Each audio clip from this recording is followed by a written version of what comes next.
So, Brad, I got a fun question for you coming out of the world of comics, and I need your opinion on which of the following three things is the greatest personal win in a career in comics, okay? Oh, okay. So I'm going to give you three historical examples, and you tell me which of the three of these is the greatest win that a cartoonist could have ever gotten out of their career, okay? The greatest wins. I'm here for this, yes. Number three is actually the one that I lean towards, but I want to get your opinion. Number one is Charles Schultz, doing decades of work. America loves him. The world loves him. Yeah. And NASA decides to name a space capsule Snoopy, right? That's number one. Is that the greatest personal win? That's a big win. Number two is Stan Lee works his way up Marvel, and granted he worked his way up in terms of having family that owned Marvel, but, right? But worked his way through Marvel, wrote hundreds of comic book characters, right? But then the biggest personal win, he gets inserted into 1 billion Marvel films and movies and TV shows in the 70s, 80s, 90s. Which was the one thing he was working so hard for throughout the 70s and 80s, was to get Marvel on TV and movies. And so now, not only is it on TV and movies, but he's in the movies, which went right to his ego. It's a big win. That's a big personal win. Okay, so that's Schultz is number one. Stan Lee is number two. The third option for the greatest personal win out of a career in comics, Robert Crumb trades a sketchbook or two of his for a house in the south of France. Oh. Now, hold on. I'm going to ask a dumb question. Okay.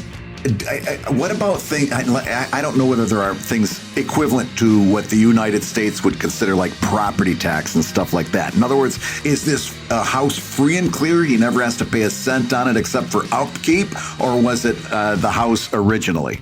Well, loving and knowing the French like we do, I'm going to assume that just looking at the house was €100 tax, right? So just like glancing at it, that was a tax. Yeah. And then taking possession of it was a 400% tax. Yeah. And then living in the house is a 2,000% tax every day. No, I don't know. I honestly know nothing about French tax for the law. sake of argument, we'll assume that he has to pay a little bit in taxes and stuff like that. But the house itself is free and clear. Free and clear. So he traded what you or I would consider throwaway sketchbooks. And granted, Robert Crumb's sketchbooks are way better than mine will ever be, and his work sells for umpteen more than mine will ever sell for. But what is the greatest personal win? Getting a NASA capsule named after you, getting yourself inserted into 1 billion films, or your toss-away sketchbook gets you a free house in the south of France? In the south of France, yet. So here's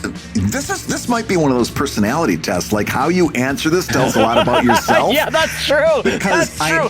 Brad, is this a black dress or a blue dress? What do you see? Yes. Yeah. I know the answer is supposed to be the house in France, but I got to tell you, the ego part of knowing that I am immortalized complete immortality, but almost nigh immortality in all of these Marvel movies. That they're gonna. For me, it's a little bit the Stan Lee one. It's a little bit Stan Lee. It's a kiss of immortality that I think is amazing.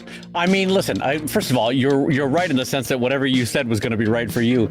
But it's hard to argue with the fact that he is now immortalized in. I'm just off going off model here. 24, 30 films across decades there, and that is a pretty unique and amazing thing. It's hard to argue with that. It really is. You know what? The thing I always wanted Marvel to do was to make it, to write in an explanation as to why this character was popping up in different roles, like have him be the Watcher or have him be, the Eternal. What was the guy with the three faces that the super god in Marvel? I think it was Eternity. I think it was just named Eternity, wasn't it? Like have him be some manifestation of eternity or something. A celestial. A celestial, basically, yeah. But yeah, no, you're right. It's great. But Brad, having said that, shit that you sketched in a coffee shop gets you a house in France. Come on. That ain't it ain't nothing. And here's the deal. I mean, I'll argue against myself for a minute. Yes, Stan Lee has immortality, but can he enjoy it? No, because it's all after he's dead. You know, that's the damnedest thing about immortality is that you're not around to enjoy it. And on that note, I'm going to say hello, everybody, and welcome to Comic Lab, the show about immortality and making comics. And nigh immortality and making a living from comics. I'm Brad Geiger, the author of the Webcomics Handbook and the creator of Evil Inc. And I'm his friend Dave Kellett, cartoonist of Drive and Sheldon and co-director of Stripped. And this week's hour of comics advice is made possible by your support at patreon.com/comiclab. So Dave, let's talk comics. Let's talk comics, my friend. And I got to give a shout out to Brad today, who is on the road, traveling, helping family. And I got to tell you, because it's going to be exciting for everyone around the world. Brad is currently in the sexy, the scintillating, the insinuatingly lovely Cleveland, Ohio. That's right. The Mistake by the Lake. It's actually quite nice here. We came over to help out my brother-in-law and my sister-in-law. They've got a 2-year-old son, and they just welcomed another baby into the house. So we're kind of helping out in that crucial first week when everybody's kind of getting their legs and everything. Oh, yeah. So and also just to be the fun uncle and the fun aunt, we brought over a ton of Thomas the Tank Engine stuff that my kids have outgrown a long time ago, and we're going to be breaking that out a little later on tonight. So it's going to be fun just being the fun uncle and the fun aunt. Yeah, being the Funkle is great. And I got to tell you, being a fellow dad, I can tell you that if it's any more than 2 pieces of Thomas the Tank Engine that you've brought, that's at least a $4,000 or $5,000 street value of toys, just based on how much they charge for those darn things. Yeah. You have no idea how much. I mean, I don't have a camera here that I can work during the live stream part, but I've got an entire a double bed because I washed it all and I've got it out drying. It covers the entire surface of a double bed between the tracks and the trains. The whole surface area is covered. Oh, geez, really? Wow. Yeah. Wow. Yeah. Well, you are the fun uncle. A lot of stuff. That's fantastic. Well, let's jump in because we've got a really exciting show for everybody today. And I want to jump us right into the first question because I think this is a topic that Brad and I have obliquely touched on before in terms of forums and commenters. But I think this asks a really specific question that I don't know that we've tackled before. So let's go out to patreon.com/comiclab. And JC writes, Brad and Dave, how do you manage backer conflicts on Discord or in your comments section? I've had some get into a heated dispute over AI art of all things, which led to hurt feelings and one of my active backers, an active AI art enthusiast, deleting their post and packing up. The topic of the dispute isn't as important as keeping my backers happy, and I don't want to take sides. So tell me, Obi-Wan, what do I do? So, Brad, you are our Obi-Wan in this situation. What does JC do in a situation like this where 2 readers, ostensibly fans of JC, are fighting with each other? Yeah, and that last part was a little bit ambiguous the way it was written. I'm going to assume the worst case scenario is that JC said that they deleted their post and packed up. Now I don't know whether packed up means leaving Discord or leaving Patreon, which is the worst case scenario. I would assume. Let's assume the worst case scenario. But this is a good reason that what we're about to talk about is kind of crucial for you to have on your radar, and that's this. I've talked about in the past how I took Instagram, Facebook, and Twitter off of my phone just because it wasn't a value add anymore, and I wanted to change how I was addressing that. One thing that I did not take off my phone was Discord, or for that matter, the Patreon app. And I check in on the Comic Lab Discord and my own Patreon Discord several times a day, like maybe as many as 6 or 7 times a day, just to see what's going on, what's being said, and whether there's anything I need to address. And it's for this very reason. When stuff like this happens, you need to take take an administrator role. And it's something, Dave, you and I are familiar with from way back in the early days of webcomics when we moderated message boards and forums. Yep. The point is, you've got to jump in on that stuff immediately, nip it in the bud, and even if it means putting everybody back to their corners, giving them a time out, just saying, hey, we're not going to, if we can't talk about this politely towards each other, then we're not going to talk about it at all. You can take this discussion any place else, but we're not going to do this here. But you've got to jump in on that stuff before it gets out of control. Yeah. Even if it means that you're a little bit proactive to the extent of every now and again, you're jumping in on something that maybe would not have flared up. I would still rather err on the side of caution. Wouldn't you, Dave? Yeah. And here's the thing. The artist's voice in these kind of forums and in Discord and in Patreon comments, it does carry a lot of weight. Yeah. And so, like Brad said, you kind of have to get in early, because if it gets too far and certain words have been said, they can't be unsaid. You know what I mean? Yeah. So better to catch it as it's getting heated up rather than to get it when it's already a full 5-alarm fire. Yeah. And what I tend to do is, well, you know what? Before I answer how I tend to handle it, let me just say this. One of the best things that I have found in my career grew out of Brad's advice, which is to limit my forums and my Discords to the folks that back me on Patreon. Yeah. I used to have public and fairly open forums on Sheldon and Drive. And as Brad repeatedly would tell me, that all the jerks were basically drive-by assholes, if you want to be honest about it, you know. And because they didn't have any skin in the game, it would cost them nothing to be a jerk. They were happy to be able to vent their spleen on my forums and make other people unhappy. And I got to tell you that 99% of the problem that you're describing, JC, is removed just by having all your forums and commenters and comment boards and Discords related to your Patreon. And you're like, okay, well, great, Dave, I did that, but I'm still having fights. So now what do you do? So here's what I tend to say is, I tend to be fairly honest and use words that a little bit bring the temperature down. Yeah. Like this. I say, hey, my friends, I can tell that that everyone's got really strong interest in this topic. But this particular community is meant to be a source of joy, which is ringing true when I say that for Sheldon and Drive, because I tend to try to make those communities about joy, about silliness, about making your day better, right? So hopefully you've done some of that legwork as well.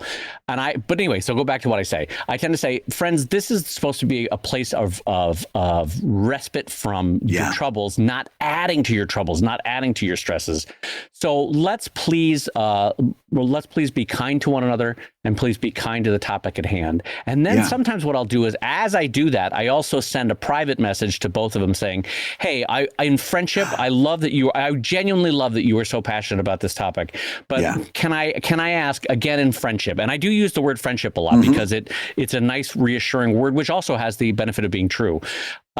In friendship, maybe I'd suggest that you step away for a couple of hours, if not a day or so, and just let it be. It's not worth being unhappy over this topic. And that tends to work for most topics you can imagine. Although there's some people that once they're fired up about a topic will not let it go. And we by the way, we all have that. I have that about certain topics too, where I'm like, no, I'm willing to go to the grave for this one, Brad, you know, that kind of thing. So now, Brad, how would you handle it? Having heard the way I tend to do it, how would you handle it? I'm going to co-sign everything you said. And I like re-emphasizing friendship. There's two things I'm going to add. Number one, you can, in Discord, you can basically give somebody a timeout. You're not kicking them off the server, but you're giving them a short-term removing their access, right? And so you're saying, hey, we're gonna put you in a little bit of a timeout here. I want to wait. You're not being punished, but I want to wait until things cool off, and then you're going to come back in, because we're not gonna do this. We're not gonna make this a big fight over something like this. So you can do that on Discord. And the other thing that I would do, basically, Dave is like, hey, everybody, we're friends. This is great. We're all the same team. I'm going to tell you how the Brad Geiger way of handling this is. Listen, you guys, we're here to talk about me. This isn't about me, and I don't like it. So until we're going to get back to talking about me, we're going to shut this down until you can start to think about some things to talk about with me. Remember, the responses can be praise, compliments, and good wishes. Now, talk amongst yourselves. I love it. The Paris Hilton method of forum moderation. This is great. Yeah. Talk about me. And say nice things. Those are the two rules. I mean, you're not wrong, but let's say that a topic that you, Brad Geiger, have written about in today's comic is what's fired up everyone's angst. You know, like, not that you intentionally started the fire, but like you were talking about AI created art in today's Evil Link or something. Yeah. And that triggered a whole series of conversations. It's a little harder in that respect to suddenly tamp down and be like, talk about me. And they're like, we are talking about you, as they throw mashed potatoes at your face, you know? No, but I think it's I still think that's when you, as always, when the Brad Geiger method fails, you go to the Dave Kellett method, and you start emphasizing friendship again, and just saying, hey, listen, it's okay. We can discuss this as long as we can be polite to each other. And the minute that stops, then we've got to stop the conversation, and I'll happily be the one to do it. I'm okay with all kinds of polite discussion. But as soon as we start getting mean and nasty, that's it. Then I got to step in. Yeah, and then there are times, and I think it's only happened out of my 25 years of cartooning with forums. I think it's only happened twice on Sheldon or Drive, where I had a comment that was so bad that I had to be like, no, you're not going to use language like that. You're not talking like that. You're not treating other people. I don't think it was racist. I'm fairly certain it was misogynist. And I was like, no, we're not doing that here. Here we You're go. not talking to other human beings like that here. And I ended up blocking them and stopping them. But I'll be honest, that's never happened since I've done a Patreon only forum. That was only when it was the drive-by assholes who treated my forum like they would treat some subreddit, you know, that kind of thing. Yeah.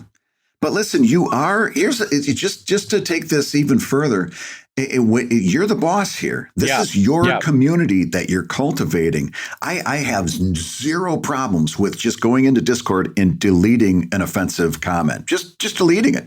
And if the person notices and asks, I'll tell them. Hey, that's. But half the time, I'll just delete it. They're not gonna scroll back and see, and nobody else is gonna read it. It's gone. And if they do, I'll just drop them a line and say, hey, that was a little bit uncalled for. We're not gonna do that here. Yeah. I get that and it's always gonna be, hey, I was just making a joke. I First Amendment, blah blah. All of that is fine, but you're not gonna do it here. Not gonna do it here. And because I've got and the thing that I say every now and again is, I need to make sure that this community is welcoming for everybody. Yep. And some of the things that you've said, this happened in the Comic Lab Discord. Listen, because I took it down immediately and I said, hey, I need you to understand this. This thing that you posted is going to make some of our community uncomfortable. Yep. You can't do it. You can't do that here. Okay. And then if you have any questions, you let me know, but I'm going to count on you to be somebody who can be an adult and adapt to this as this goes on. But if it happens again, I'm just going to delete it again. Yeah. And I'll be honest, I haven't done that since I've moved my forums to Patreon, but I have done that back when I had public forums. Yeah. And I basically, like Brad said, you let them come to you, because normally once you delete it, they know, don't they, Brad? They know that they effed up a little bit. Yeah. And they're like, wait, why did that cross the line? It's like, listen, we're adults here. Do you really need me to explain to you why you crossed the line? That's just not acceptable, you know? Yeah. And honestly, for the people that did get upset, if anything, that was a flag to me that's like, I got to keep my eye on this poster. Again, public forums, that they couldn't see their own I don't know how to describe it, vitriol in the way they were posting. And when they can't even see it, that's a bigger problem in and of itself, you know? Yeah. No, I think we've all got people in our community and we're happy that they're there, but they all have kind of maybe an attitude or a personality that might be a little bit towards shit posting and getting people upset and stuff. And I know each of them by name and I keep an eye on when they post. Yeah. Well, I will say this too, is that most of those drive-by commenters that were just basically posting to get a rise and to vent their spleen. Yeah. Of the 2 or 3 people, again, in the 25 years that I actively blocked from the Sheldon forums. Now, Sheldon's about to move in the next couple months to a Patreon-only forum, much like Brad's advice that I did with Drive.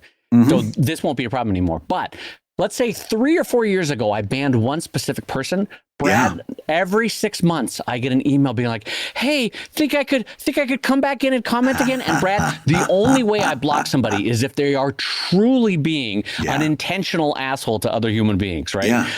Again, either racism, misogyny, something truly has to be like, no, you've crossed the line. That is not you're basically letting someone into your living room, and if they're going to start knocking over tables and spilling drinks, you have to be like, no, this is not how we treat people here.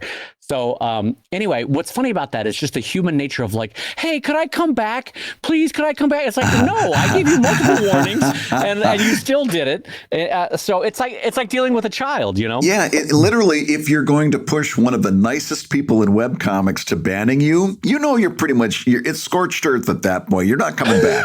Yeah, exactly. Anyway, so good luck with it, JC. And I will jump us into our next question, Brad, over at patreon.com/comiclab. This comes in from Max and says, "Hi, Brad and Dave. You may have answered this before, so please forgive me. When you're beginning a new comic page, I imagine you should have the dialogue dictate your panel layout. But what if, after having done this, you suddenly think of a great way to illustrate the page and it changes your dialogue layout completely? I imagine you should then alter your panels to adhere to the new drawings if it makes your page more visually pleasing to the reader. So, what comes first? The dialogue or the drawing regarding page layout? Does it matter as long as the page reads well and is visually appealing? Did I already answer this question by asking it? Thanks so much, Max." So, Brad, this is a fun question from Max. Yeah.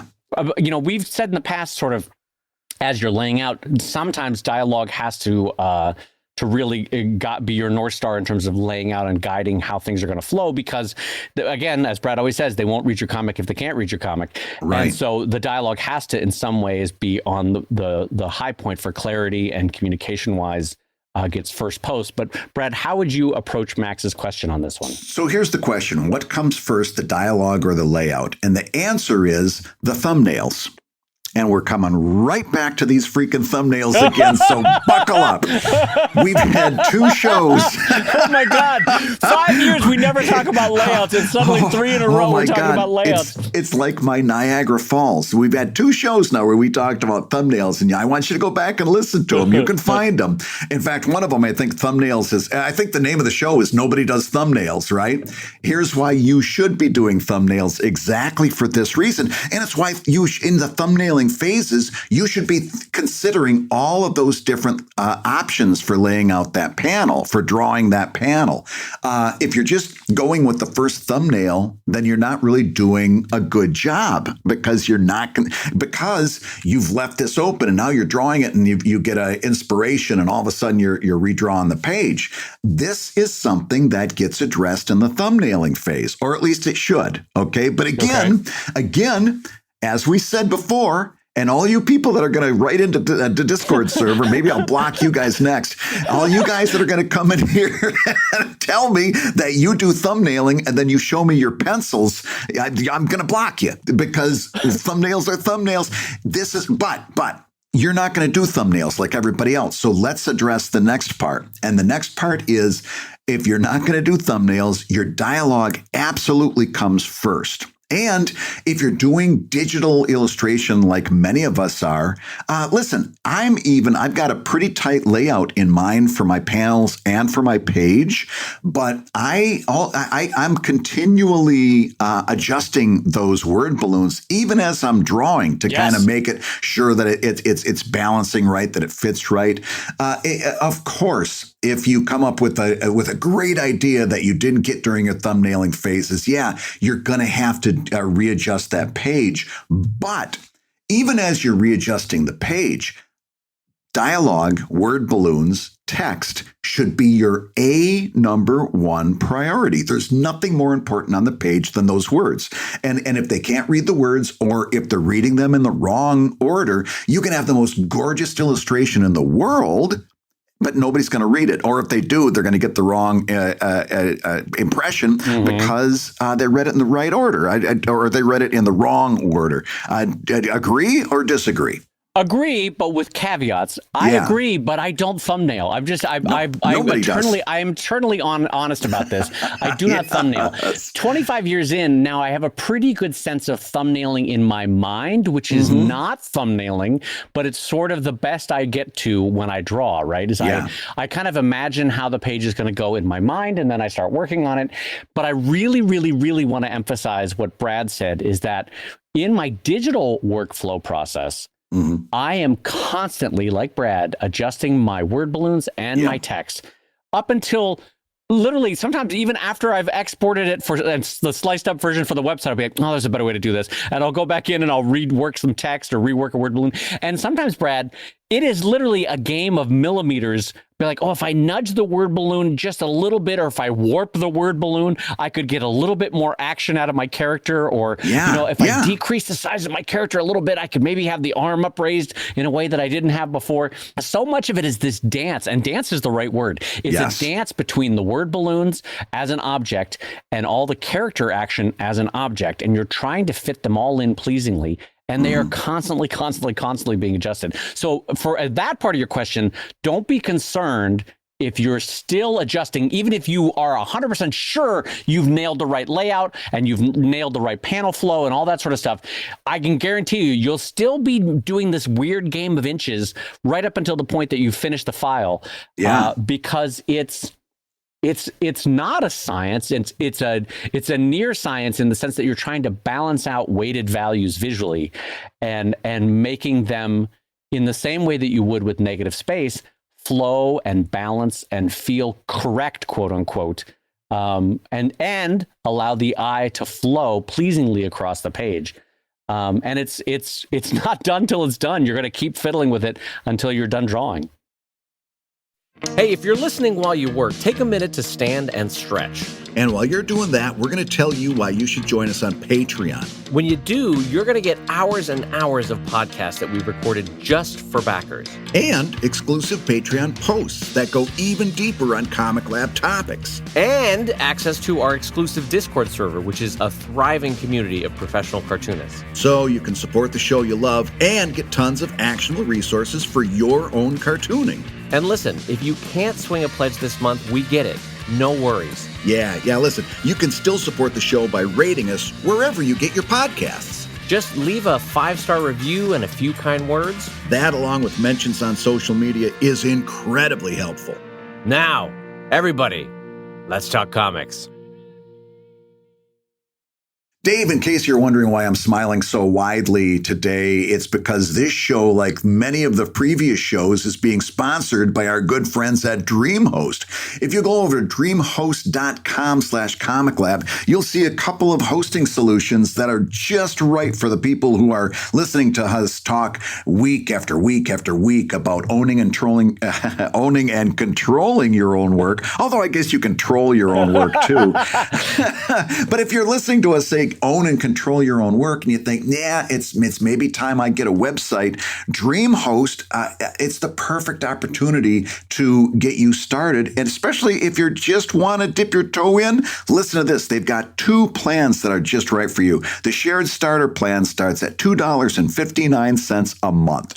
perfect for you to get things going, right? So there's no pressure. You can just get things going slowly and get all your ducks in a row, even before you make an announcement to the outside world. Also, there's the shared unlimited plan that starts you out at $3.95 a month, both of which special for the Comic Lab community over at dreamhost.com/Comic Lab. Absolutely. And I got to tell you, Brad, you're going to love hearing this, actually. So for folks that have been longtime listeners to the show, you know that I have been very unhappily using my hosting solution. Brad has been with DreamHost now for over 10 years. And very happy about it. Tells me all the time how happy he's been. And I've been hosted with another site that I won't mention, but again, it rhymes with Bablambazon. And I have made a decision, Brad, because I went over to dreamhost.com/Comic Lab. I started reading through the documentation. I started really falling in love with the pricing, which is my current pricing is 5 times higher what Brad pays everybody. I'm not kidding about that. And it makes me very angry because I have such a hassle dealing with, again, just rhyming the name, Kablamazon's back end. And so, Brad, I have made the decision that I, too, am going to be going with dreamhost.com over at dreamhost.com/Comic Lab. Yes. I'm telling you, I've been working on you for what feels like years now. I'm telling you, you're going to love it. And I can make you this promise. If you're like me, when things go upside down and you make a little oopsie on your website or something's not quite right set up, I'm telling you, if you reach out to the people at DreamHost Support, you're always going to get a human being, and you're always going to get a kind human being. And they're going to help you out. I couldn't be more excited for what you've got in store. Well, I'm excited to make the move. And sometimes atrophy keeps us from making decisions that are genuinely good for us. That was the case with a couple of things in my career. And I don't even think. I know, because based on how Brad has been reacting to it, that once I make this move over to DreamHost, I'm going to be a happier camper. So we'll have news by next week's show. I'm going to sign up and start the process of moving Sheldon over to dreamhost.com/Comic Lab. And Nelly, I'm excited to do it. Well, fantastic. With that being said, let's start with another Patreon backer who's got a question. This comes in from our Patreon backer, Mark, who says, "Hey guys, something just caught my attention. Patreon is running a limited test for free trial memberships. Do either of you have any opinions about it? P.S. Delaying your reply until Patreon has had a chance to run the test for a while and gather data is fine with me." Well, listen, Mark, we've never let a lack of data stop us in the past, and we're not going to let it stop us now. We know we haven't. I don't think either one of us is in on the test. But we do know basically that Patreon is leaning towards free trials, and we've got opinions one way or the other. So, Dave, what's your opinion on this? Listen, Mark, all the data I need to tell me is that the Costco free samplers have been my friend for decades as I shop at Costco. There is not a sausage that I have not bought at Costco based on a free sample or some weird egg concoction or yogurt thing. I'll buy anything based on No, so I think there might be something to this. As somebody who offers a fair amount on my Drive Patreon, especially, Sheldon is about to get a complete rework with the move to the new website, which will be on DreamHost, as I just mentioned.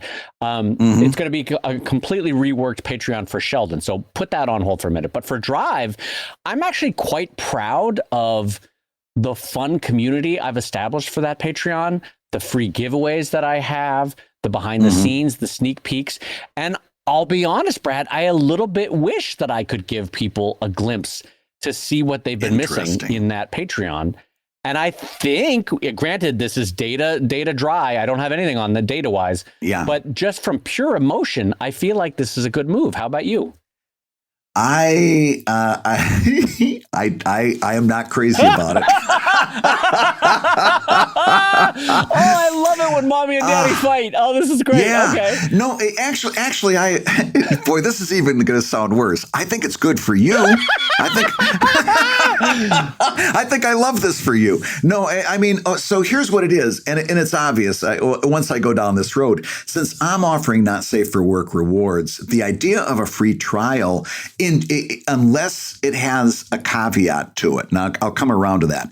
But if I were to give an open free trial where you get all, and at this point, Dave, it's 1,400 not safe for work pieces. Wow, it's a really? Big.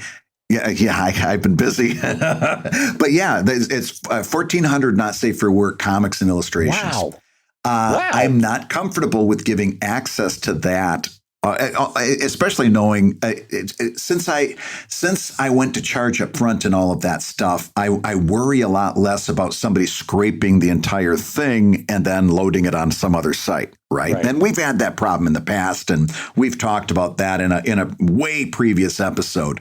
But since charging up front, I don't worry about it quite as much as I used to. And this would just bring me back to that, where somebody could just sign up for a free membership and then they could potentially scrape everything. And I'm not crazy about that. Now, if the free membership allowed me to cordon off a certain amount of stuff that they could see, right? If I could say, here's a sample that you're able to see, say, like the last pieces 2 here. months of content, right? You could see that. Yeah, okay, yeah. Oh, yeah, exactly. Without splitting hairs, if it was something like that, yes, I would be all for it. But to give people free reign to my entire archive that I consider an exclusive, I think for most, speaking on behalf of most not safe for work people, we're not crazy about that. I may be wrong.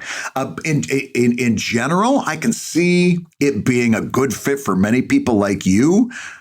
For me, not so much. In fact, I like the fact that it's an exclusive that you have to pay for. It actually adds to the impressiveness, the validity of it. You know what I'm saying? Yeah. It's like if you want to see this stuff, great, you've got to pay.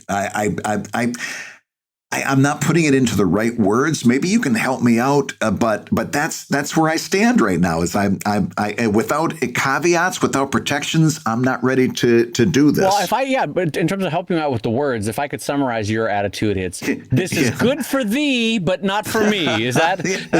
Here's another: do as I say, not as I do. Yeah, it's like, you know what? It kind of you're not wrong. You're not wrong. Okay, well, let's work through this because I don't. This is new to me too, so I'm not saying, and I don't want to like draw a hard and fast line saying I'm right and you're wrong. But when I hear the way you talk about this feels like a fear-based decision, not a decision based on confidence. And you're right, 50%. But then again, I've never walked the path of charging for or earning money off of NSFW, so maybe that's a different world. But I want to say to my friend and to everybody listening that Brad and I, for 25 years, have been giving away our art for free and then making a living on it. And a part of me wonders why a time-limited trial isn't a version of that. Now with the time, in other words, you're saying time limited, meaning like you can see the last 2 months, or you can see a cordoned off sampling. Well, no, I actually, let's operate as though it's the worst case scenario. Like they could have 1 free month to have full access to your entire Patreon. Yeah. What is your fear of what would happen there? And my fear is that I'd have a whole lot. Number one, obviously, my fear is that they're going to come in and they're not going to stay.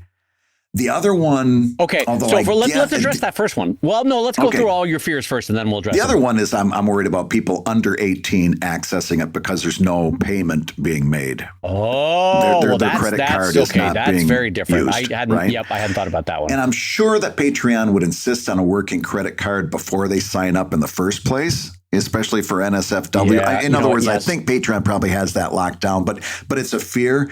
But let me counter with that, because part of it is fear, and there's a part of me, and this is this is more about me than it is about anybody else. So don't take this wrong. But Costco indeed sells more sausages through a free sample. Yeah. But do you know who doesn't need free samples? Mercedes. Mercedes. Yeah, I was going to say Mercedes.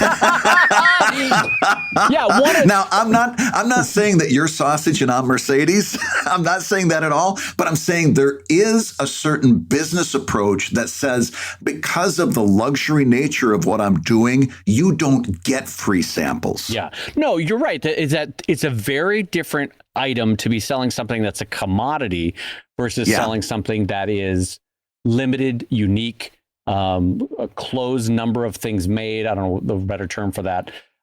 So I agree with you on that. Yeah, I agree with you on that. And I'll be honest with you, as someone who doesn't walk the NSFW path, I genuinely didn't even consider the under 18 thing. And that's a totally valid concern. But your other fear, what was the first one again that I had a strong reaction to? It's the obvious fear. They're not gonna stay. Oh, okay. They're gonna sign up on the 5th and they're gonna leave on the 29th. Right. So my thought there is, with that personality and specifically that person, you never had them and you were never going to get them anyway. Right. So, but they still got my stuff. Oh, so for you, it's like a sense of justice. But so like they got it, they didn't pay for it, is what you're saying. Yeah. Okay. And they potentially downloaded it and gave it to 1,000 other people. Well, so I'm going to give you the caveat that we live in an imperfect world, and in order to potentially reach 5 people that might become paying patrons that were never going to do it prior, you kind of have to offer it free to 100 to maybe to 1,000 people that are going to try it. Again, never having any intention of doing it anyway. They tried it.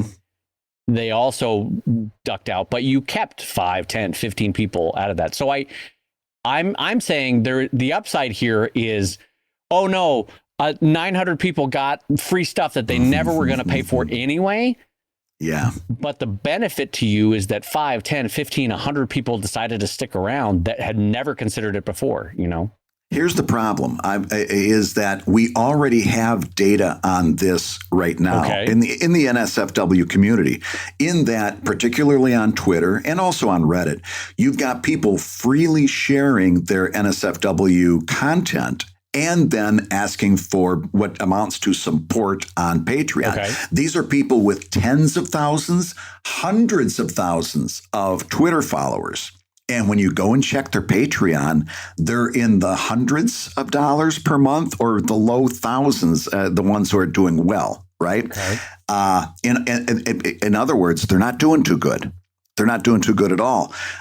If not in exchange for the amount of Twitter followers, because those Twitter followers are saying, hey, I can get this for free. Why would I pay for it? Yeah, but in your heart of hearts, that's a false argument, because we've also seen that's just someone who doesn't do it well in terms of translating audience to patrons.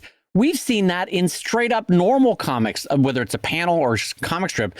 They've got 3 million followers on Reddit. They've got 4 million followers on Instagram. And then we go to their Patreon, it's like 12 patrons. And you're like, what are you doing wrong, you idiot? The only difference is I am 100% confident that I could take any one of those people that are doing what I just explained. Yeah. And if they would switch over to an exclusive based Patreon, in other words, stop posting that stuff on their Twitter and instead post teasers and say, if you want to see it, go. I guarantee you, I could triple their Patreon. You're talking about a normal cartoonist producing normal general audience stuff. No, I'm talking strictly NSFW. If I took an NSFW person that is putting their NSFW stuff on Twitter and I say, hey, stop doing that. For now on, you're just posting teasers and pointing people to, if you want to see it, join us on Patreon. For the NSFW content, I could triple their Patreon if they would stop posting the NSFW stuff for free on Twitter. I mean, I have to defer to you on this because I don't walk that path. So I don't know. I haven't put much thought into it, in terms of how. But there's the counterpoint of me that's like, yeah, but how is that any different from how I have built my business, which is I give away my entire story of Drive for free, Brad. Free. Mm-hmm. the entire story. Like you don't need to pay for a damn thing. Why is someone buying the book? Why are they paying for Patreon? Well, okay, so the book is the book has always been that. Sure. Right. It's a paper archive. Okay. There's always going to be that. But the reason that they're doing Patreon is that you do have exclusives like Tales from the Drive, right? Sure. That they are access. And what happened when you switched your website over to a Patreon site? You got a whole bunch. Well, that was because of the value add of what they were getting through the website, right? Which was exclusive, which people did not get unless they became Patreon backers. One of the reasons that I find myself getting animated about this is that I feel like this is something about this question is coming at the core of how we structure our business. And surprisingly, you and I are somewhat landing in different areas. And I really want to explore this, which is why, forgive me as a friend if I'm going a little extra on this. So what I'm doing is I'm giving away Drive for free. They can read, even the tales when they first come out are free to read on the website. It's only when they become archived that they have to have Patreon to unlock them, right? So wouldn't you say that me giving the tales out for free is a free taste test? But if you want the rest of the tales plus a bunch of other stuff, you've got to join me on Patreon, right? Yes. Yeah. No, I would agree with that. And so now I'm arguing against myself because what I've done is I've created my own time limited trial. So I'm now taking your point. Yeah. So I guess to get back to this question, both Brad and I would definitely agree that a free trial is a worthwhile thing to try, provided there are governors either on amount of content or time that someone is given to either look at the content or how far back into the archives they can go, right? I think you and I would both agree with that. Yep. It's just I would be a little bit more willing to give the entire archives of my Patreon over for a free trial period, and Brad would be hesitant about that. And I think that's actually a fair distinction. No, I think it is. And honestly, so let's think of the potential downsides. There's a world where Brad Geiger is still worried about someone coming in and scraping the entire thing, right? Right. How likely is that to happen? It's happened to me at least once. What? How? Someone went. It's so annoying to go through the Patreon archives. You're telling me someone went through the whole thing and went click, large image, save image, click, large image, save image. They wrote a script that did it in 5 seconds. Oh, son of a bitch! Did they? Yes. Oh. And and listen, this is where we'll come full circle because we have talked about this on the show, and I said advice that I still believe. They can steal what you did yesterday. They can't steal what you do tomorrow. Right. I was actually going to use that line against your argument. Yes, but okay. Yeah.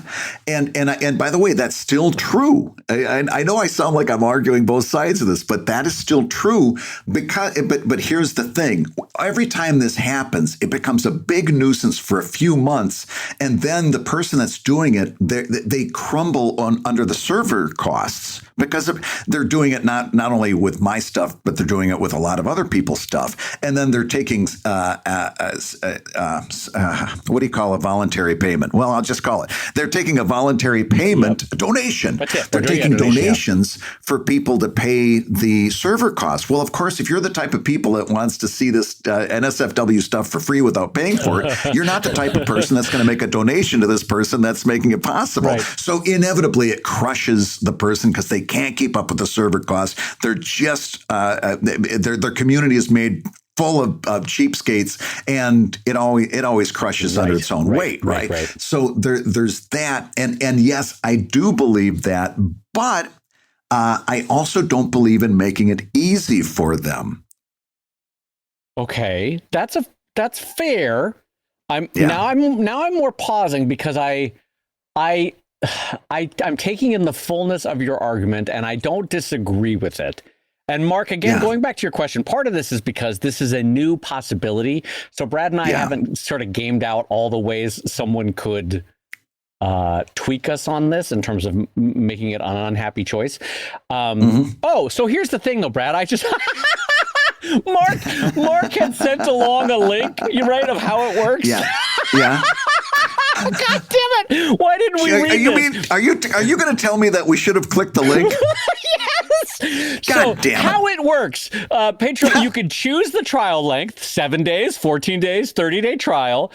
Free trial, get all the benefits in the tier you choose to offer, which is also a fair way to do it. And then you can use the relationship manager on Patreon to fine-tune what they get. Brad, why did we not? Mark was so kind and helpful and sent the link with his question. Well, listen, we said we were never going to let data stop us from having an opinion. So, so I like the idea of limiting the time.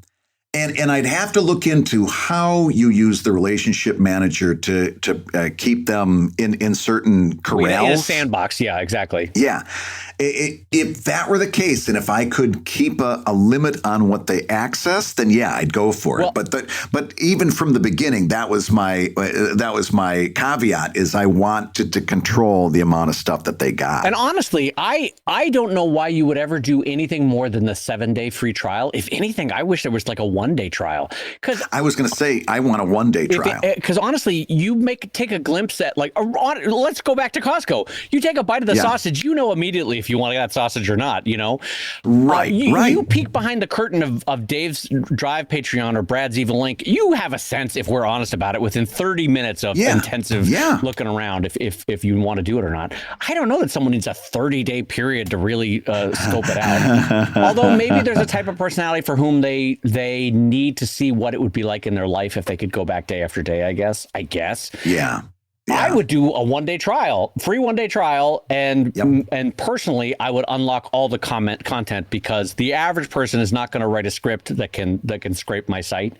Right. And so they'll click back 30, 40, 50 Patreon posts in 1 day. But for Brad, if he could limit the content too, I think we probably would both try this out. Yeah. And I'm going to make a prediction here. And you know how good my predictions are. They are absolutely mind-blowingly wonderful 50-50 predictions. But I'm going to predict that when Patreon unleashes this in general, I bet you there's going to be a 1 or a 2-day option. Yeah. Like it's not going to start at 7-day. I'll bet you they're going to find that 1 or 2 day is going to be a really good option for them to try this out. Right.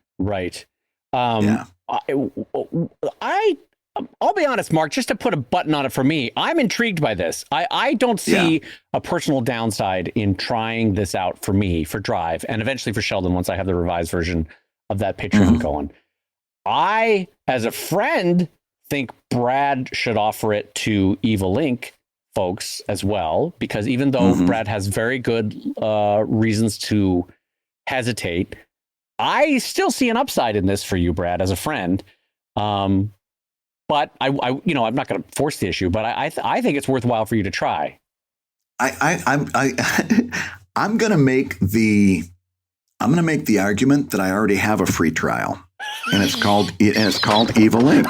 I'm telling you, the safer work version of Evil Link, which feeds into Evil Link After Dark, is the free trial. And I hear from my backers all the time that what got them interested in that is the website. And every time, again, I'm going to bring this out again. There's some of you rolling your eyes already. You can keep rolling them. When I put that questionnaire out to a new Patreon backer and I say, hey, how'd you find out about my Patreon? They say, through the Evil Link website. I'm going to argue that my free trial exists. Listen, I don't necessarily disagree with you. I've described it in the past that for Brad, the public-facing normal Evil Inc. is like a Walmart doorbuster deal. You know, it gets them in the door. And then once he gets them in the door, then he can sell them the much more expensive VCR. Why did I say that? Is it because your Betamax is still in the shop? My Laserdisc, Brad, is on the fritz, and I can't get it working. But you get where I'm going with that. Is that to me, it feels like Brad has this whole big store of offerings, 1,400 things in his archives on Patreon. But to get you in the door, Evil Link is the doorbuster that's like the color TV that's $10 or whatever it is that they do, you know. So anyway, Mark, this was a really good question because it's triggered a lot of thoughts for Brad and I, and this was a fun one to answer. All right, Dave, we've got time for one final Patreon question, and I believe you've got one right in front of you. Right in front of me from Angela over at patreon.com/comiclab. And Angela writes in, hello, fellows. With all your website talk, you've got me updating my website. It's been quite a project. One of the things I'm working on is uploading my mini comics as PDFs for download. What sort of thoughts do you have on file names for downloadable files? How important is the name since the user can change it? Should I include my name in the file name? I looked at my Dave Kellett folder, but I think I already renamed all the files to my file system. Thanks a bundle, Angela.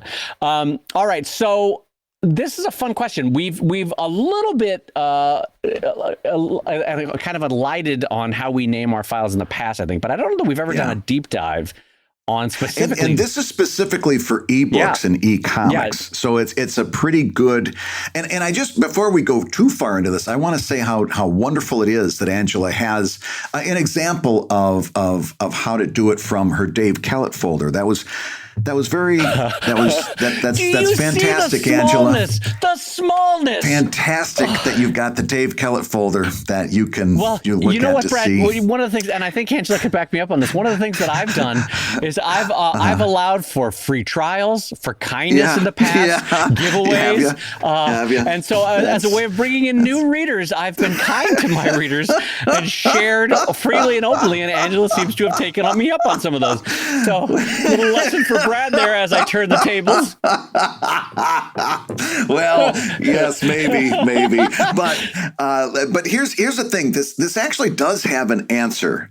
Surprisingly enough, this has an answer because of all the base level stuff, I'm going to tell you I don't care. Right? In other words, it should have the title of your comic. It should have the title of the e-comic specifically, right? So I would have Evil Inc. and I would have the name of the chapter that this comic collects, right? Evil Inc.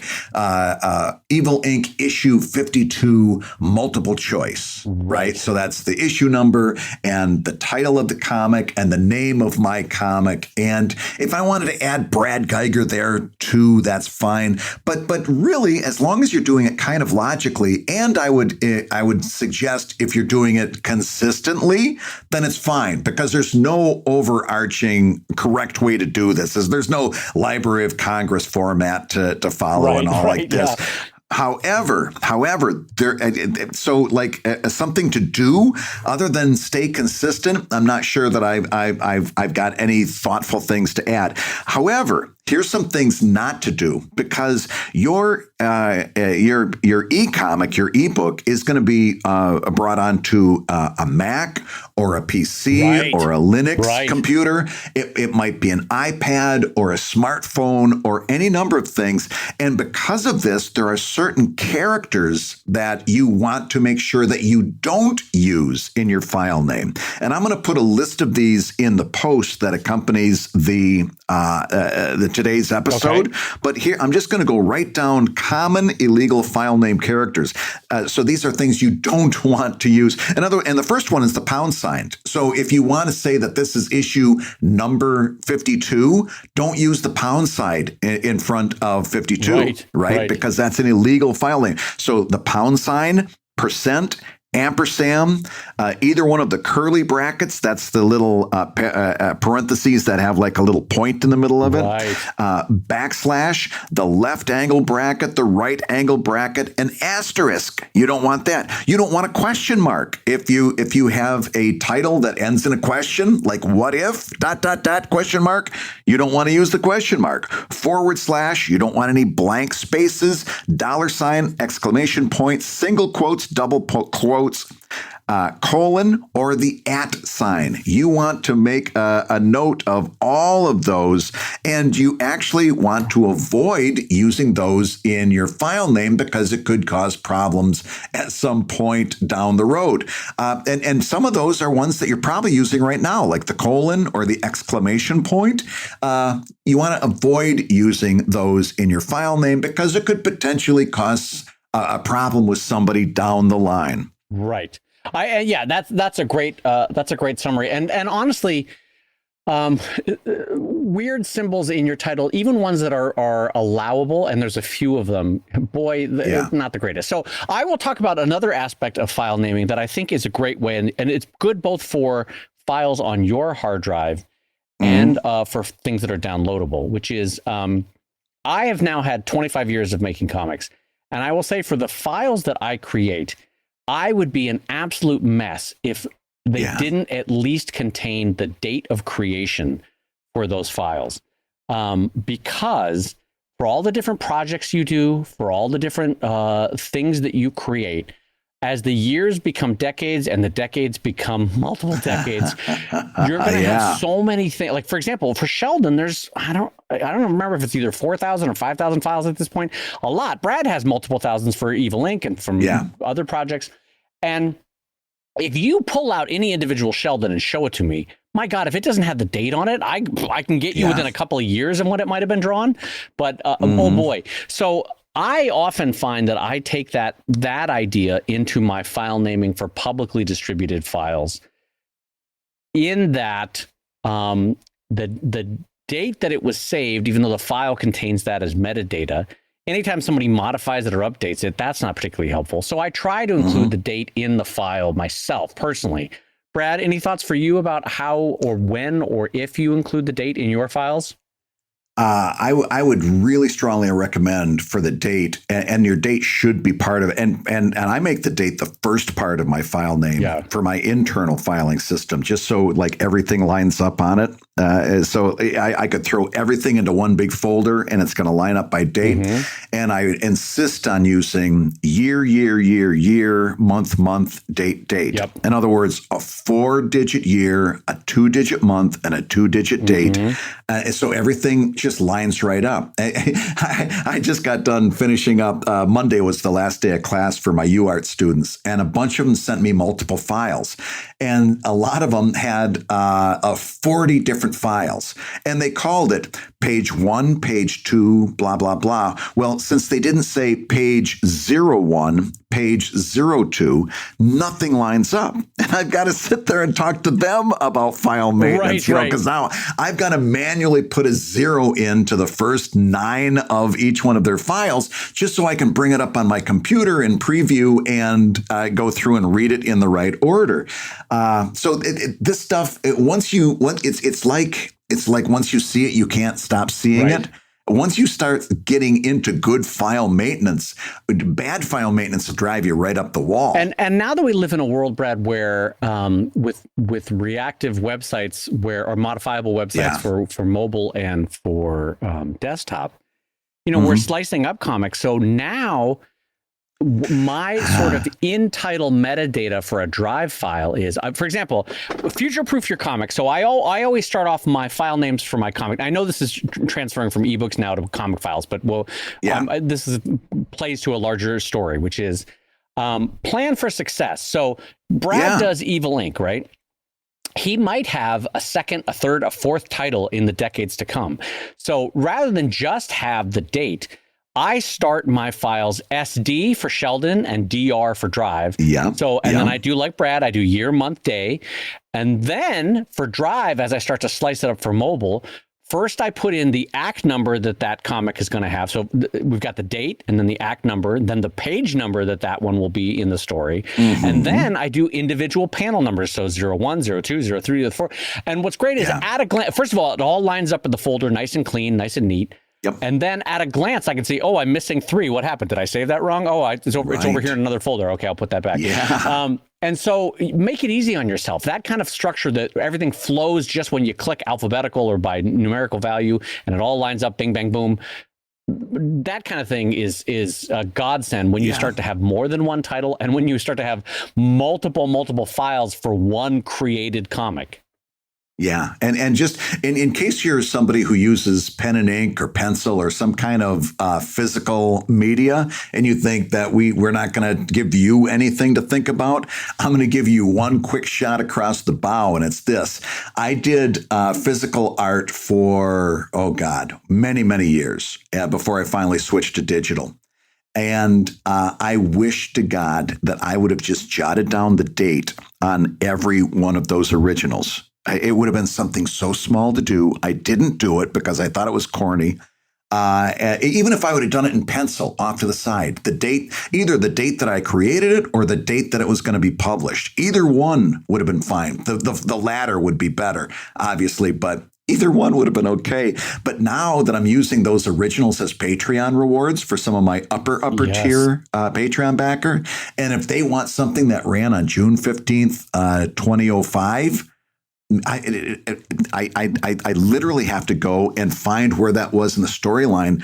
All of my originals are in some semblance of an order, but it's finding a needle in a haystack every time. And because I didn't take the 2 seconds to write the publication date off to the side of this original art. So if you didn't think we were going to give you something useful, there it is. Write the damn date. Don't be a dummy like me. Well, and not to twist the knife, but thankfully, before I started my comics career, I worked as an archivist in the Center for Cartoon and Caricature at the University of Canterbury in England. And they had that year, month, day system for their comics that they were archiving, and these were all World War I, World War II comics. So we were like historically researching what the date was. All right, now we're going to manually add it in pencil on the back, and I just learned purely by osmosis in that job. All right, when I'm done with the Sheldon, flip it over in pencil, write the day, year, month, date, and then anything else that's specific to that comic, but 99.999 have the year, month, date on them. And my God, has it saved me over the decades with my career. And it's also made it where I sell my originals, and if, like Brad just said, if someone orders one from 2004, I can find it in seconds, not even minutes. And I have a 4-foot tall fireproof safe. I open it up, I can find it in seconds, and bada bing, bada boom, it's in a package winging its way to them.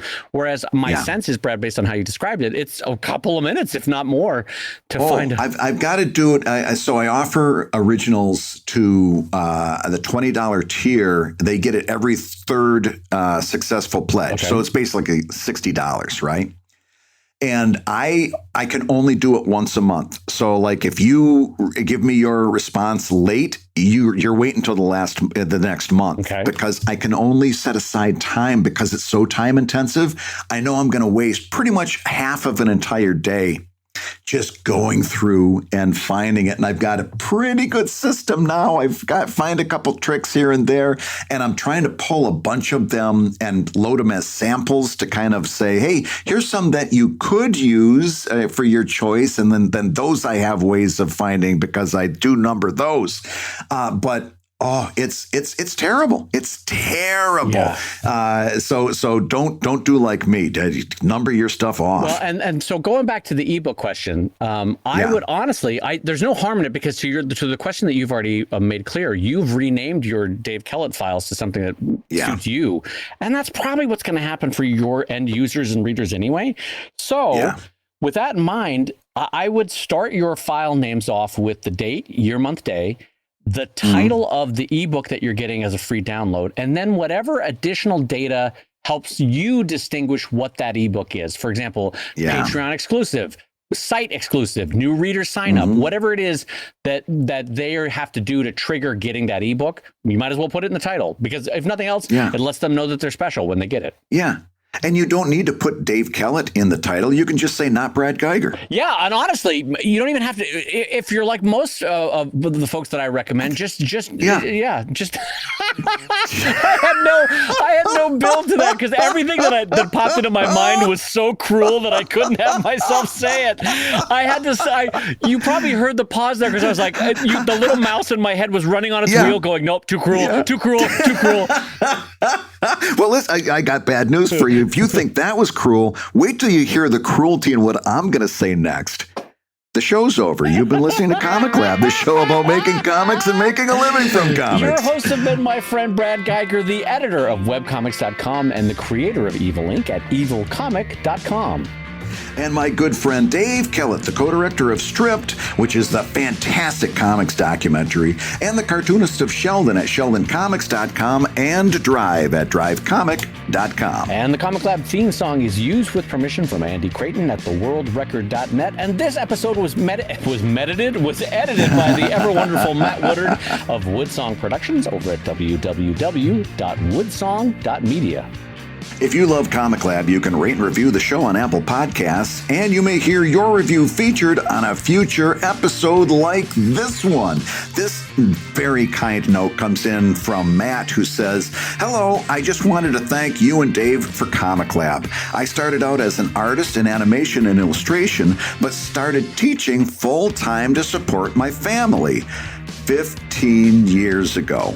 You know how all-consuming the teaching profession can be, especially if you're teaching different grades every few years. Teach all day, prepare, and assess all night. I'm finally making the time to act on my creative passion for comics. Your last episode made me realize that these ideas are just going to die with my passion for art and storytelling if I don't act. I implore my students to follow their passions constantly. It's about time I start doing the same. Thanks to you guys. You're inspiring people to create. You're doing great creative work, and you're both great people. ... As far as I know."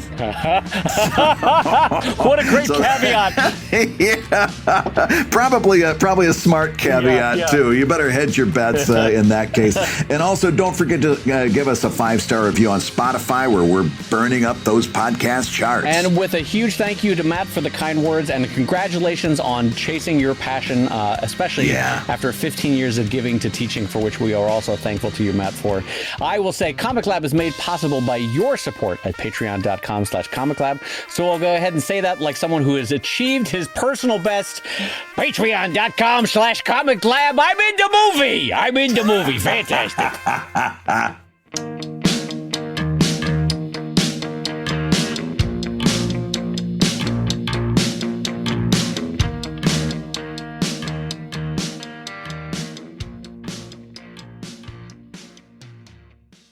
And just think, someday Angela's going to have a folder for Matt, too.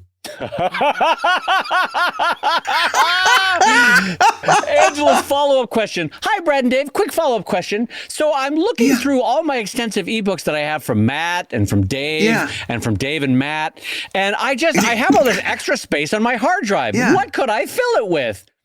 Oh, well, I'm glad you mentioned Phil. There's Phil Folio. There's...